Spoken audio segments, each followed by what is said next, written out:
oposición no estuvo a la altura de un debate de segunda vuelta, de un debate en un momento tan cercano a un día que es absolutamente trascendental para el presente y para el futuro de nuestro país. Siempre cualquier elección es importante, pero este es trascendental por lo que está en juego, porque nuestro país está viviendo la peor crisis que ha vivido en su historia, y porque tenemos que decidir, tenemos que votar ahora de la manera más consciente y responsable posible. Yo diría que la mayoría de ecuatorianos, luego del debate, nos quedamos insatisfechos, yo diría pues justamente por la organización y por lo que se dijo, y por lo que los candidatos pudieron decir. Sin embargo, a la mañana siguiente, luego de consultar con la almohada y luego de discernir qué mismo fue lo que sucedió la noche anterior, lo que nos quedó claro a los ecuatorianos es que hay dos modelos que se presentaron y que se repitieron en las 5 o 7 puntos que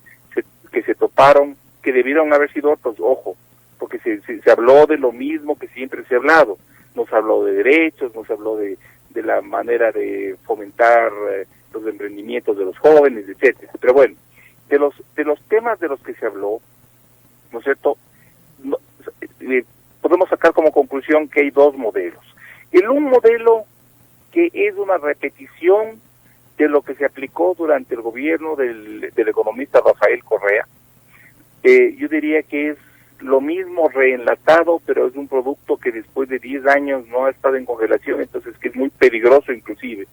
porque ya no tiene la virtud de tener pues o la suerte de tener los precios de exportación de petróleo y de todos los commodities en esos con más de $100 en las mejores épocas que hemos tenido, sino con una situación mundial diferente.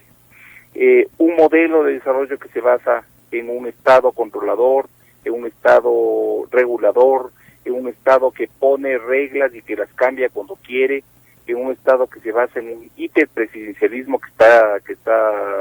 en la Constitución, que el propio partido de Correa lo decidió que así sea, y que con ese hiperpresidencialismo el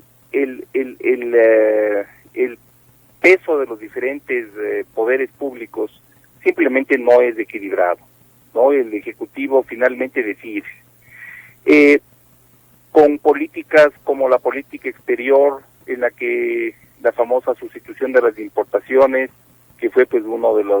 las banderas del gobierno de Correa, fracasó totalmente, ¿no? Porque eso fue uno de los elementos que generaron un déficit en la balanza comercial, de que todo lo que se invertía salía y se convertía en producto importado, porque en lugar de favorecer la producción para la exportación, se fortalecían las importaciones indirectamente, entrando en una contradicción, pero finalmente esos fueron los resultados. Es decir, los 10 años del gobierno de Correa finalmente fueron un fracaso, y eso lo estamos sintiendo ahora, porque los ciclos económicos demoran en cambiar. Entonces comenzamos a sentir el fracaso desde el año 2016, 17, 18, y esto es agravado con la crisis. Y tenemos otra posición, que es la posición de Guillermo Lasso, que es una posición de un gobierno, o una propuesta de un gobierno libre, liberal, de un gobierno que lo que busca es apoyar los emprendimientos, apoyar que el Estado sea un socio en lo que debe ser socio, un promotor, vamos a decir, de los emprendimientos, de los negocios, de las personas, que garantice las libertades. Él se comprometió a no perseguir a nadie, a respetar la libertad de expresión, a hacer un gobierno tolerante, a tener una mesa para invitar al encuentro a los diferentes grupos permanentemente, es decir, algo diferente a lo que ya vivimos.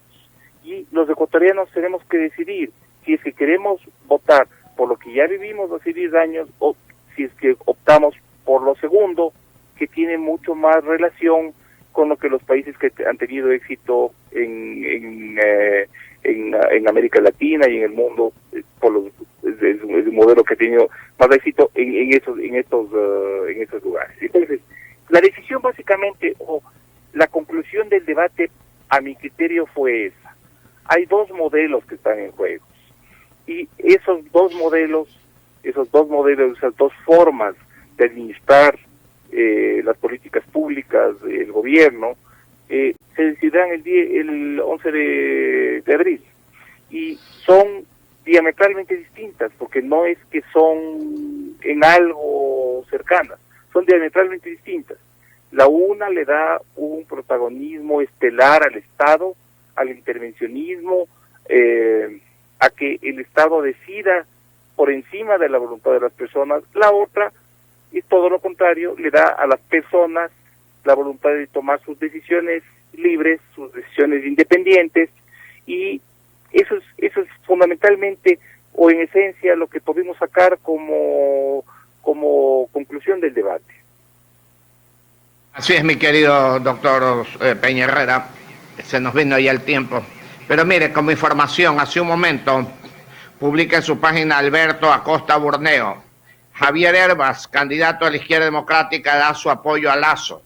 Lo que está en juego en este momento no es una simple disputa derecha-izquierda, sino la elección entre democracia o totalitarismo, dice Alberto Acosta, mi querido doctor. ¿Qué le parece esto? Bueno, y es así, ¿no? Y es así, porque aquí yo creo que ya no estamos en momentos de hablar de izquierda, de derecha, sino de sentido común y de tomar las decisiones, las mejores decisiones, pensando en nuestros hijos,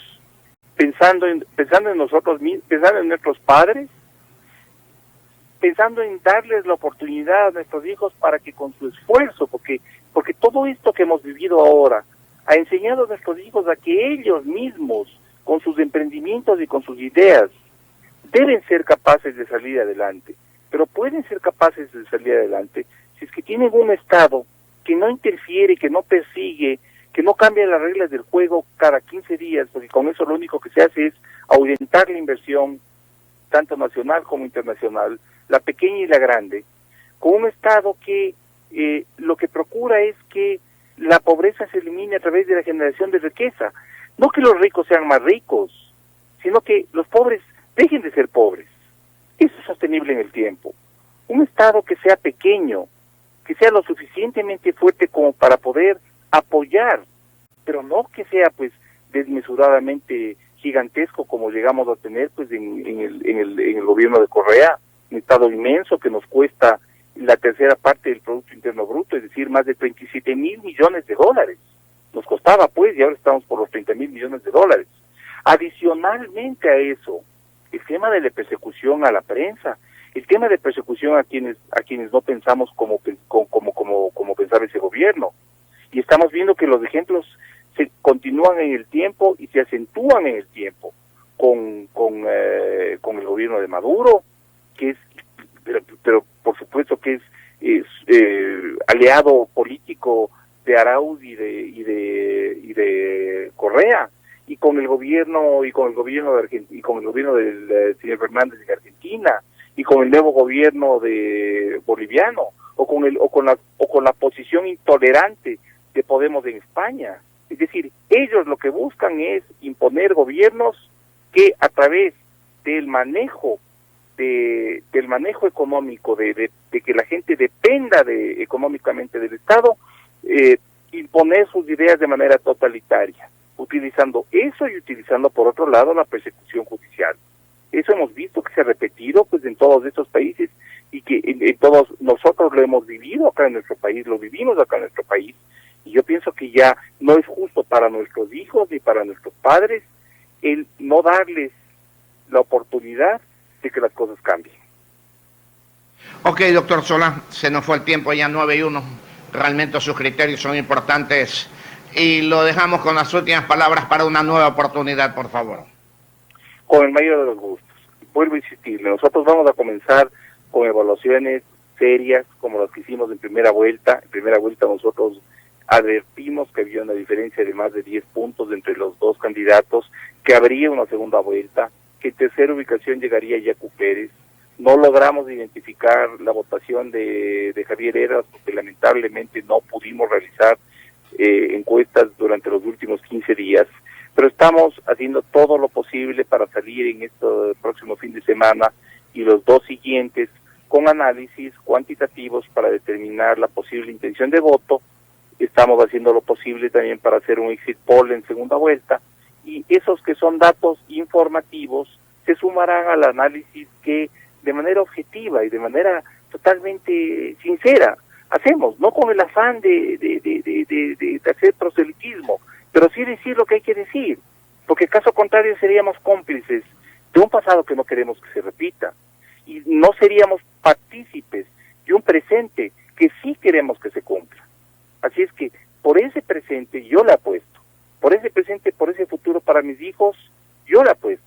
para los hijos de las personas más necesitadas, por las personas más necesitadas, yo le apuesto a ese presente y a ese futuro.